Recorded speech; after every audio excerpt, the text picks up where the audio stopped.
नमस्कार बच्चों। बच्चों आइए, आज हम आपको फिर एक नई कहानी लेकर आए हैं। आओ बच्चों, तुम्हें सुनाए कहानी दो मित्रों की, कहानी दो मित्रों की। धनी राम का बच्चा, धनी राम का बच्चा घूम घूम कर अपना मान बताए, अपना मान बताए। आओ बच्चों, तुम्हें सुनाए कहानी दो मित्रों की, कहानी दो मित्रों की। तो देखिए बच्चों, यहाँ पर दो मित्र हैं, ये धनी राम और ये खुशी राम। ये दोनों मित्र बहुत ही अच्छे मित्र हैं, इनमें ऐसी दोस्ती है, बहुत ही गाढ़ी मित्रता, एक दूसरे के बगैर यानी जहाँ भी जाते साथ जाते, जो कुछ भी है। लेकिन नाम भी तो देखिए, इनका नाम धनी राम और इनका नाम खुशी राम। धनी राम नाम तो ऐसा कि बहुत सारा इनके पास धन हो, लेकिन धनी राम के पास यानी जैसा नाम है वैसा उनके पास कुछ भी नहीं है। धनी राम एक झोपड़ी में रहते हैं, और यानी कि हाँ, धनी राम मन से, तन से, दिल से तो बहुत धनवान है। उनसे किसी भी दूसरे के दुखों को देखकर यानी कि अब तुरंत ही उनके साथ हो जाते हैं। जो कोई भी काम कर यानी अपना तन मन सब कुछ लगा देते हैं धनी राम। और यानी ये उनके मित्र हैं खुशी राम। तो खुशी राम जो है ना, खुशी राम जैसा उनका नाम है, उनके घर में खुशियां तो बहुत अच्छा सा, उनका बहुत अच्छा सा मकान है, बच्चे हैं, एक बच्ची भी है उनके, यानी कि सारी चीजें हैं। लेकिन कुछ समय बाद खुशियां यानी खुशी राम के घर में खुशियां ही नहीं रहती है। उनका यानी जब बच्चा बड़ा होता है और बच्ची भी बड़ी हो जाती है, बच्ची की शादी हो जाती है, और बच्चा जब यानी कि शादी लायक होता है तो यानी कि बच्चा की मृत्यु हो जाती है। और यानी कि जब मृत्यु हो जाती है तो अब खुशी राम और उसकी पत्नी बड़े दुखी हो जाते हैं। धीरे धीरे कुछ समय बाद यानी कि खुशी राम की पत्नी भी चली जाती है। तो देखिए खुशी राम कितना बढ़िया घर होती है, सब कुछ होते हुए, लेकिन खुशी राम के घर में खुशियां नहीं है। इसी प्रकार से खुशी राम अपने मित्र धनी राम से एक दिन कहते हैं, यार मित्र, तुम्हारी आधी उम्र तो निकली जा रही है, क्यों ना अपना घर बसा लो।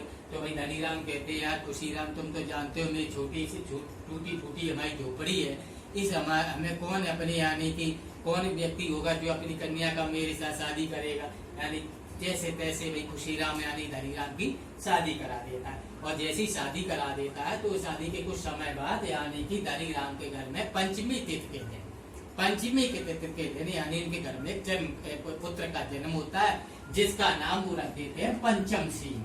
यानी कि क्या नाम रख देते हैं? पंचम सिंह। यानी उनके पुत्र का नाम पंचम सिंह। यानी कि और खुशी राम भी यानी कि धनी राम के पुत्र को पंचम सिंह को बहुत प्रेम करते हैं। धीरे धीरे वह बालक बड़ा होता है, बड़ा होने के बाद यानी खुशी राम एक दिन कहते हैं धनी राम से, यार धनी राम, अब तो बच्चा हमारा बहुत धीरे धीरे बड़ा हो गया, 6 साल का करीबन हो गया है, इसको क्यों ना स्कूल में नाम लिखा दिया जाए। तो धनी राम कहता है, यार खुशी राम, तुमसे हमारे घर की दशा तो छुपी है नहीं है, पढ़ाई के लिए खर्चा होगा, हमारे पास पैसा तो है नहीं है, कहाँ से इतना सारा धन आएगा, कैसे पढ़ाई करेगा। तो खुशी राम कहते हैं, इसकी कोई चिंता ना करो तुम, अब हमारी भारत सरकार, राज्य सरकार जो भी है ना, सब कुछ ऐसा कर दिया कि यानी कि सारे विद्यालयों में, सरकारी स्कूलों में फ्री में पढ़ाई होती है, वहाँ खाना भी मिलता है और यानी किताबें भी मिलती हैं और यानी कि सारी सुविधाएं हैं। अब तुम्हें कोई खर्चा नहीं उठाना। अगर प्राइवेट विद्यालय में पढ़ाओगे तो तुम्हारा यानी कि वो मजदूरी कार्ड बना हुआ है, उससे भी तुम्हें यानी कि प्राइवेट स्कूल में भी आपको एडमिशन मिल जाएगा। धनी राम कहता है, अरे वाह, ये सारी सुविधा है, मुझे तो मालूम ही नहीं था, मैं तो अनपढ़ गंवार हूँ, मैं क्या जानूं। इसीलिए तो कहता हूँ खुशी राम के जैसे तुम हो, वैसा तुम्हारा बालक डरा है, भाई पंचम सिंह का स्कूल में नाम लिखा दो। तो भाई उसका नाम लिखा देता है, और बालक भी बड़ा रुचि के साथ रोज डेली जल्दी से विद्यालय पढ़ने के लिए जाता है। एक दिन क्या हुआ, बालक यानी कि सोचता था कि मैं और जल्दी विद्यालय में जाऊं और जल्दी जल्दी शिक्षा सीखूं। तो एक दिन वो आकर अपनी मम्मी से कहता है, मम्मी मुझे जल्दी से नाश्ता दे दो, मैं तो जल्दी से यानी कल स्कूल में जाऊंगा। तो मम्मी कहती है, अरे बेटा, तुम इतनी जल्दी क्यों जाती हो स्कूल, तुम्हारा स्कूल एक कदम तो दूरी पे नहीं है, और तुम इतनी जल्दी स्कूल। बोले नहीं मम्मी, नहीं मम्मी। और यानी कि इस तरह से वह बालक यानी कि जब स्कूल में एक कदम की दूरी पे जाता है, तो एक कदम की स्कूल यानी जब जाएगा बालक, तो स्कूल में जाके यानी कि बालक कौन हो जाता है? वो छात्र। यानी कि यहाँ पर देखिए धनी राम का पुत्र ये पंचम सिंह का, ये घर में कौन हुआ? बेटा। इसको हम क्या कहते हैं? बेटा। यही बालक जब यानी कि स्कूल में पढ़ने एक कदम की दूरी पर गया, यानी इकाई में तो कौन कहलाएंगे, इसको हम छात्र। इसी प्रकार से अब यानी कि धीरे धीरे बालक जब और बड़ा होता है और यानी कि समय यानी कि धीरे धीरे बढ़ता जाता है और यानी कि स्कूल में डेली पढ़ने जाता है। अब गर्मियों की छुट्टी हो जाती है। गर्मियों की छुट्टी हो जाती है तो एक दिन बालक कहता है, मम्मी मम्मी मेरे मामा कहाँ रहते हैं, मैं मामा के यहाँ जाऊंगा। मामा जब आते हैं तो मुझे बड़ी मीठी मीठी छोटी अच्छी अच्छी चॉकलेट लेके आते, मैं तो मामा के तो यानी कि उसकी माँ कहती है, अरे बेटा मामा तो थोड़ी दूरी पे ही तो रहते हैं, यानी आपके 10 किलोमीटर दूरी पर मामा रहते हैं। यानी तो यानी मामा के घर पे जब जाएगा बालक तो यानी कौन हो जाता है, भांजा। वो यानी कि गर्मियों की छुट्टी में मामा के घर पे जाता है, यानी 10 किलोमीटर दूरी पर मामा रहते हैं। वही मामा के घर पे गया तो अभी देखिए घर में कौन था, बेटा। स्कूल में कौन होगा, छात्र। और यानी मामा के घर पे गया वही बालक तो कौन हो गया, भांजा।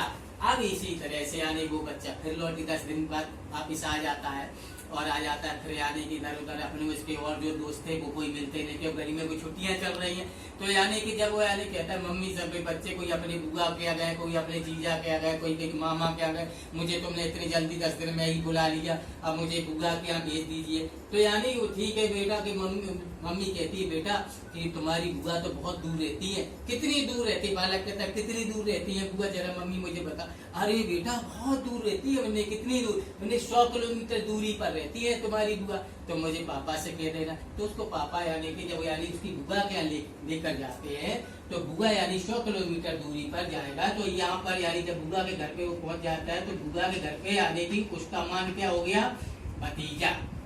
क्या हो गया, अब देखिए यहाँ बेटा था स्कूल में यानी छात्र हुआ, मामा के यहाँ भांजा हुआ और बुआ के घर पे पहुंचा हुआ बालक कौन हो गया, भतीजा।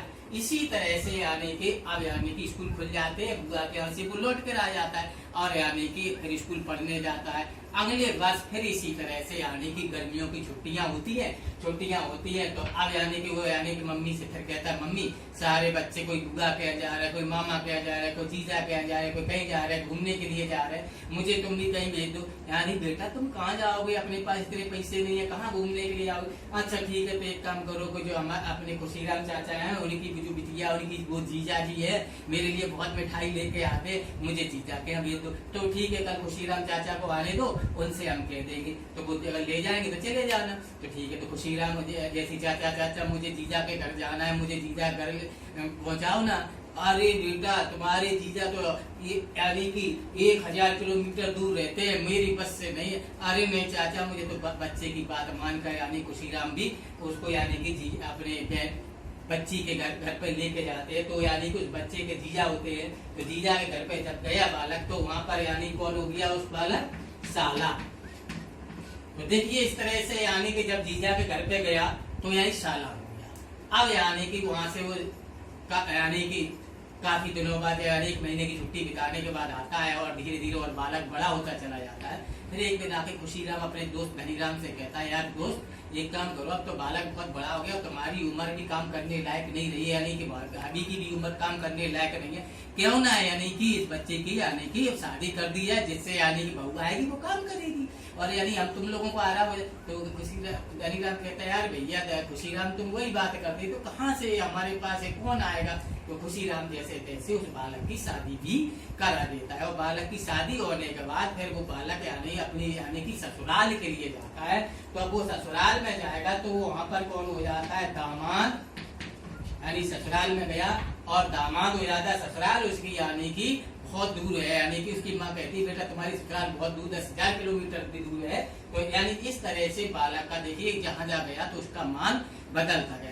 अब वो यानी कि उसकी बच्चे की पत्नी कहती है, अरे तुम कहाँ वहाँ मुझे लेने आ गए इतनी जल्दी, इतनी दूर से आए हो और यहाँ कुछ देर रुक लो, अभी क्या करोगे जाके। इस तरह से यानी कि वो उसकी बात मान जाता है और वहीं पर रुक जाता है बालक। काफी देर हो जाती है, इधर माता पिता बहुत परेशान होते हैं कि जाने क्या हो गया, मेरा बालक अभी तक नहीं आया बहू को लेके। इस तरह से वहाँ पर और यानी कि वो तो अपनी ससुराल में आराम से पड़ा है, कूलर की हवा ले रहा है और मौज मस्ती कर रहा है, ना कोई काम ना धाम। इधर माता पिता भाई व्याकुल।